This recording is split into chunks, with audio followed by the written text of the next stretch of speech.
From the headquarters of Telesur English in Quito, Ecuador, this is From the South, and I'm Jose Daniel Lopez.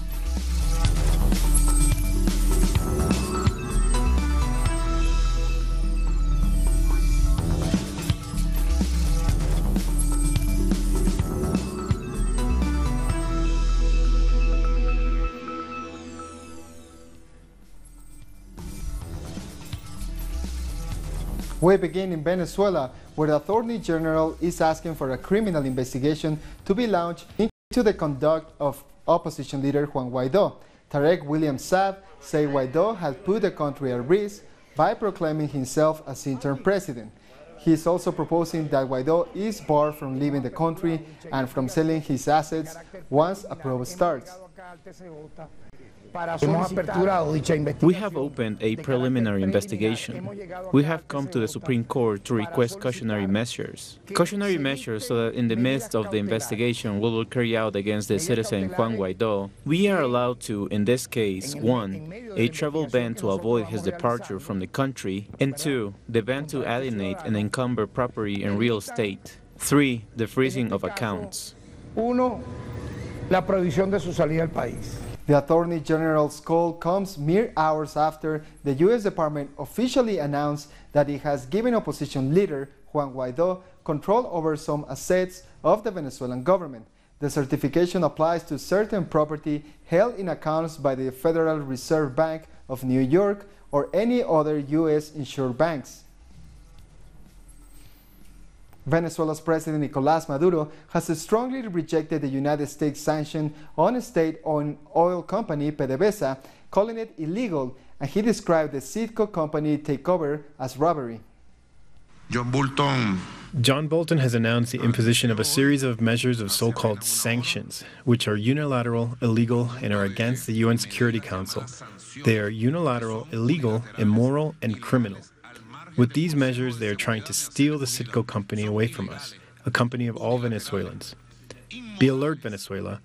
The United States has decided to take the path of robbery of the Citgo company from Venezuela. This is an illegal path. I have given the necessary instructions to the owner of the Citgo company to start the political and legal procedures before the U.S. and international courts to defend the property and wealth of Citgo.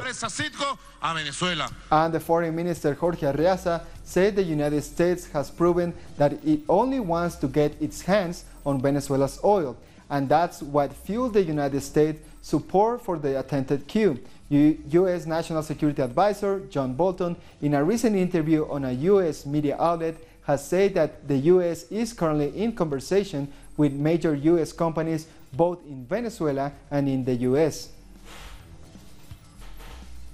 Russian Foreign Minister Sergei Lavrov has also weighed in on the U.S. sanctions targeting Venezuela's oil industry. He says Russia will take all the necessary steps to support the Nicolás Maduro-led government. What the United States and their closest allies are doing with regards to Venezuela is, of course, very worrying, crudely violating all norms of international law, and essentially taking a direct course at ousting legal authority in this Latin American nation. The United States has announced new economic sanctions against Venezuela. Our correspondent Alina Duarte has more details from Washington. The United States government's siege on Venezuela continues.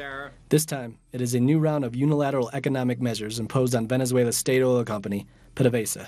Sanctions against According to U.S. National Security Advisor John Bolton, those sanctions will block $7 billion in assets and $11 billion in petrol exports in the coming years.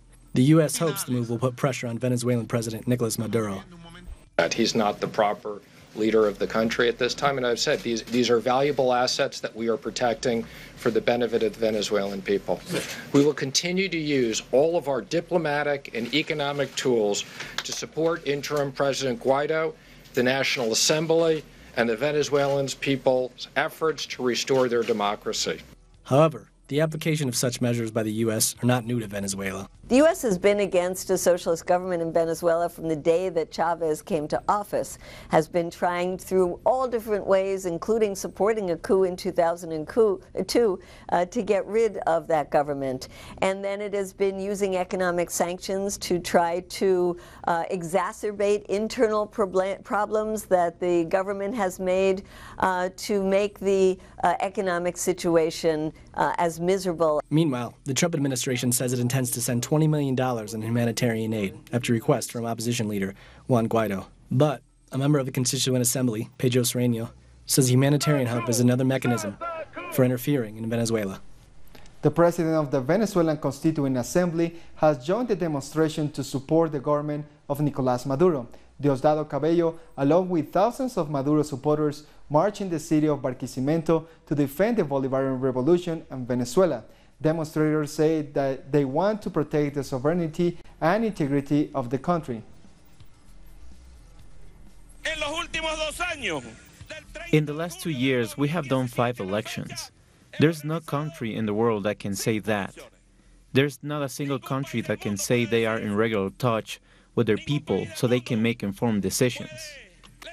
The last election on the 20th May 2018. Who do you vote for that time? Maduro. Who do you vote for that time? Maduro. We voted for Nicolás Maduro. The president of the United Nations General Assembly, Maria Fernanda Espinosa, is calling for urgent political dialogue in Venezuela. The PJ has been closely following the latest political developments in Venezuela with great concern. Her solidarity is with the people of Venezuela. Ms. Maria Fernanda Espinosa calls upon all relevant parties to find political solutions to the situation to avoid the escalation of tensions and violence and further deaths. The president also calls for urgent political dialogue focused on the need for peace and stability. Ms. Espinosa says that the international community must contribute to a peaceful atmosphere. She acknowledges the mediation offers by different countries to encourage meaningful national dialogue involving all relevant stakeholders in Venezuela as the most effective way to restore the calm, as well as the cooperation needed for the country to work for its people. A peaceful solution in a manner that is consistent with Venezuela's constitution and international law is the only way to ensure the well-being of all Venezuelans. Spain's Podemos party is expressing concern over the ongoing situation in Venezuela. The party's international secretary is warning that any military intervention in Venezuela's affairs could lead to a civil war. Mr. Guaido has said that military intervention is something that is being considered, and he has asked the armed forces many times to go against the government. So the plan for the next day is this one: a military coup, armed insurrection, or foreign intervention. If some of these options fail, there is a serious risk of civil war, a war that people will pay for with their blood. The same Venezuelan people you say you are defending. So I ask, is the Spanish government going to support a war or foreign intervention in Venezuela? In the UK, a protest was held outside Theresa May's residence, denouncing the government's support for the ongoing attempted coup in Venezuela. Protesters displayed Venezuelan flags and placards in support of the Bolivarian Revolution. The UK government has recognized that the head of the Venezuela's National Assembly as interim president. What we're being told about Venezuela when you watch the news, when you watch the BBC, Channel 4, is a pack of lies. Venezuela is being sanctioned to death by the USA, by the EU, by Canada, and now they have arbitrarily decided that this one person that no one's ever heard of before, that was not elected, is going to be the president of Venezuela, when the truth is there was already elections last year and the people chose Nicolás Maduro. And Namibia is calling on the international community to allow Venezuela to resolve its internal issues on a peaceful manner and within the framework of its constitution.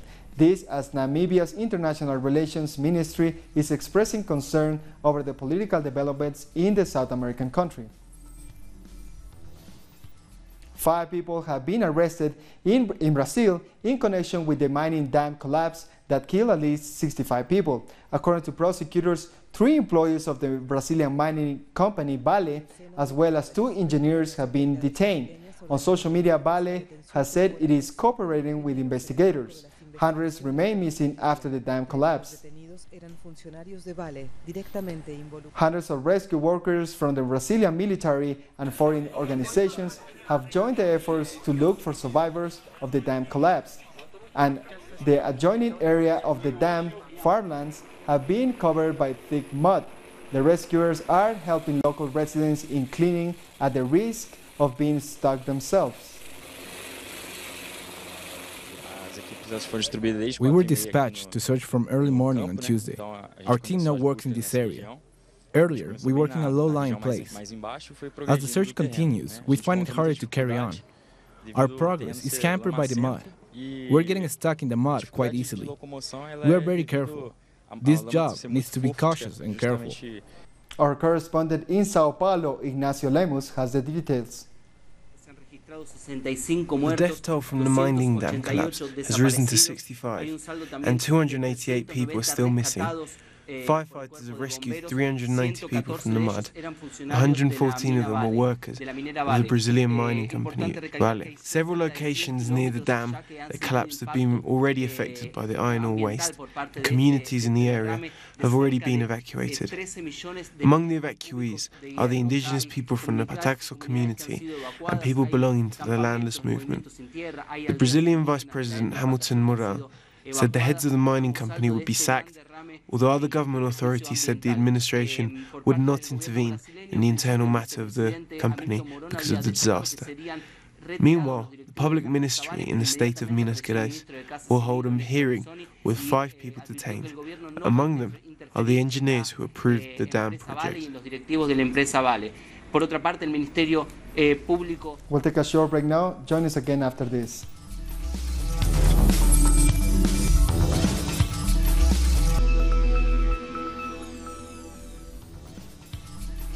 Welcome back.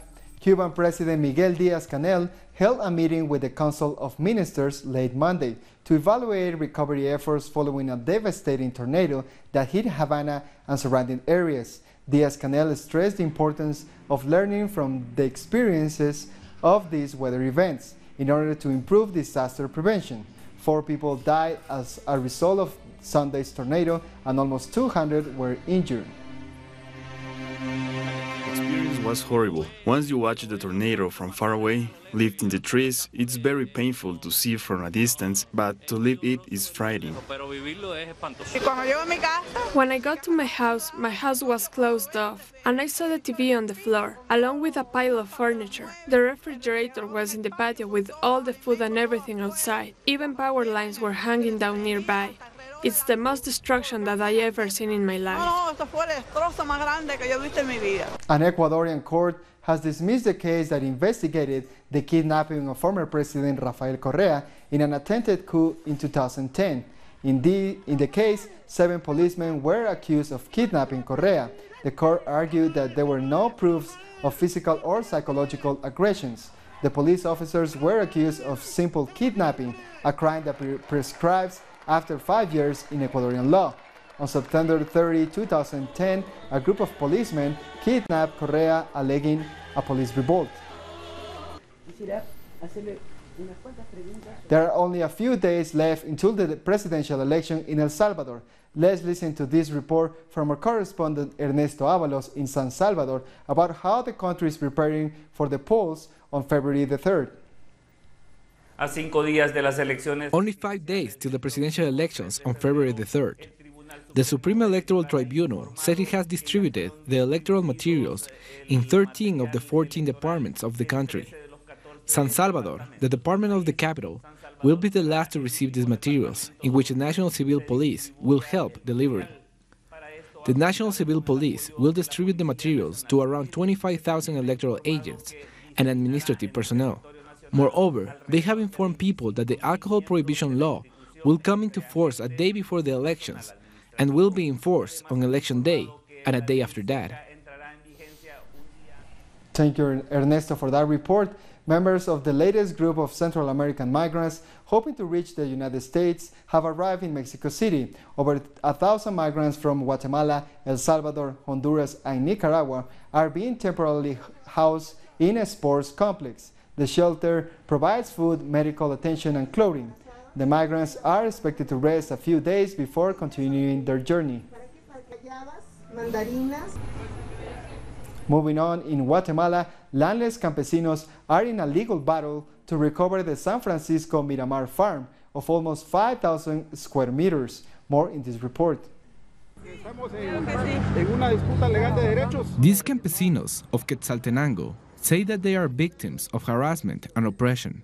Their pleas come amid a legal dispute on the San Francisco Miramar farm, which they have occupied for 7 months. Elements of a private security company has intimidated us here on the road, showing us their weapons and taking photographs. Campesinos continue to allege that the landlord, Carlos Torreviarte, who claims to be the owner of the farm, uses rough elements of the police force to harass them. The history of this farm dates back to 1873 and 1885, when the president, Justo Rufino Barrios, gave land to the Germans. The land was then reclaimed during the Revolution of October 1944, according to an advisor to the campesinos. Since 1954, when the revolution led by Castillo Armas occurred, the army took control of the land. But it turns out that in 1967, the Torreviarte family claimed ownership of the land. Carlos Torreviarte has said that the campesinos are victims of a criminal network. They are using land as an excuse to commit crimes and scams. In the case of the San Francisco Miramar farm, which covers almost 50,000 square meters, the Constitutional Court could determine its rightful ownership. A Brazilian mother has become famous due to her narration of football games to her differently abled son. Silvia Greco and her 12-year-old son gained recognition when the people of Sao Paulo saw her on TV. Greco narrates the game to her son, who is blind and autistic. Efforts are being made to make the game more accessible to differently abled people, although there's still a way to go. I describe details. This player is wearing short sleeves, the color of their football boots, hair color. It was a foul. Besides, by narrating the match, I give a wider description so that he can also sense the scene. But my narration is very emotional. I'm not professional. Everything I see and feel, I tell him, even when I need to curse the referee. In Argentina, a country which has produced some of the best names in sports, spaces used for sporting activities are now under threat. President Mauricio Macri has signed a decree allowing the government to sell off land used for sporting activities. Let's take a deeper look. Sport isn't a priority for the current neoliberal political agenda in Argentina, and now a presidential decree will allow 700 hectares of land used for sporting activities to be sold to construction companies. The government, with this decree, has transformed the role of the sporting secretary into that of an agency to privatize sports and make cuts. With that intention, they can sell off sports institutions where Argentine sporting prowess has developed, only doing so to construction companies. The economic crisis is affecting neighborhood sporting clubs, which don't receive economic assistance. They don't have the money for the activities that they put on, and in many cases, they haven't been able to help the thousands of young people that rely on them for these activities. The situation that we're going through is worrying because we're being affected. The costs have gone up massively. Electricity, gas, water. We've had to leave our concerns about improving the building to one side and focus on being able to pay the bills.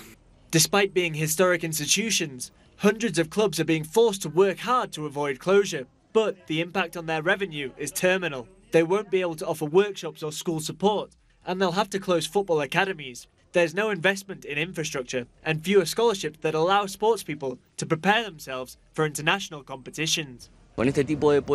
This political system is injuring the club's economies. It's not just rates, but also daily impacts on clubs' existence. It's an attack on the country's sporting future, and it's Argentine state policy against local clubs. It makes you think, what do they want to change their clubs into? Companies? Us? We just want to be the local neighborhood clubs. Sport in Argentina is going backwards. The role of clubs in bringing youth through the ranks is being lost, as well as the social role played for the most vulnerable sectors of society. In the face of all that, the government remains indifferent to the situation and only thinks about how to do good business. We'll be back in a minute. Stay with us.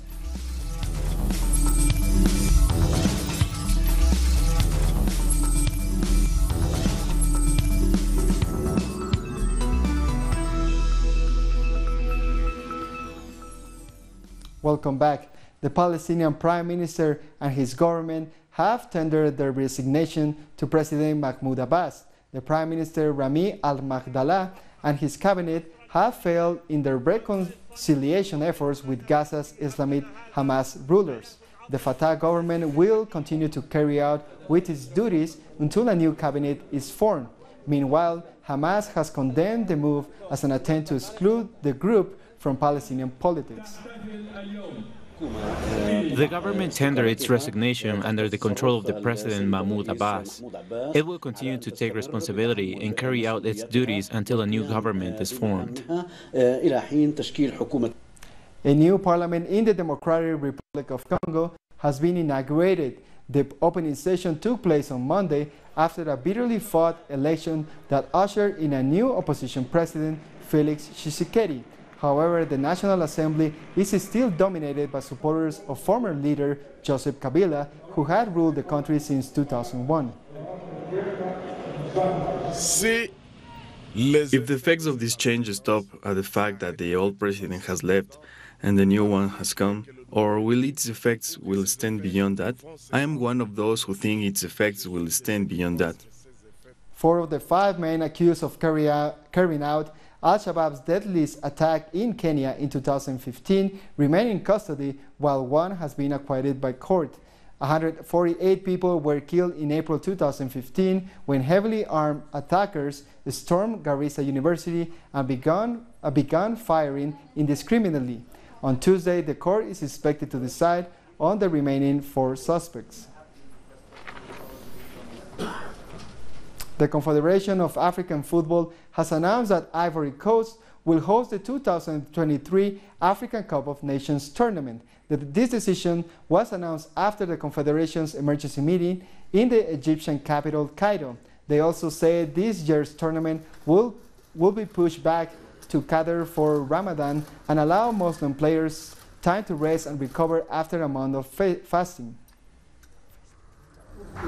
In 2021, the Africa Cup of Nations will be held in Cameroon. They have 80% completed today, and they may be, as we're Africans. There is an order of priority in Ivory Coast 2023 and Guinea 2025.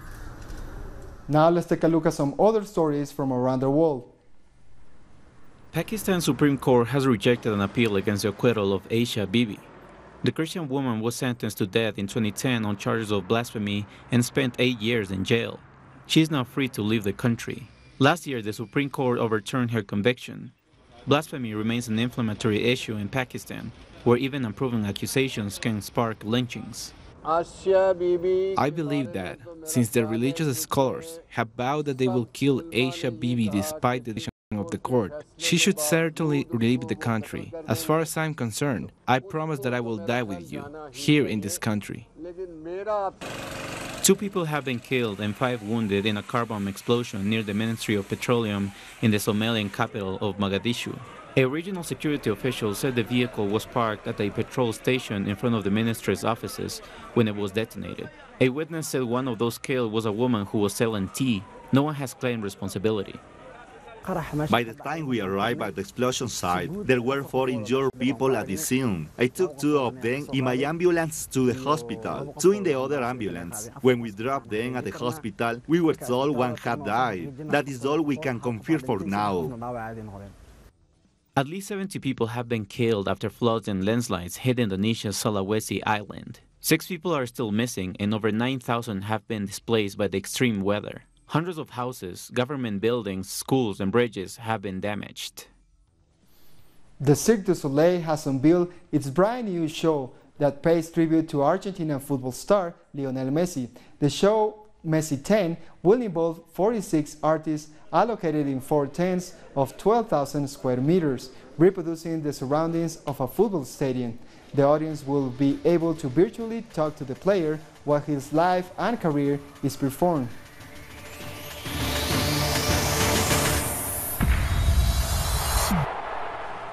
And with this story, we come to the end of this news brief. This and many other stories you can find on our website at telsurenglish.net. And don't forget to follow us on social media, Facebook, Twitter, and Instagram. For Telesur English, I'm Jose Daniel Lopez. Thank you for watching.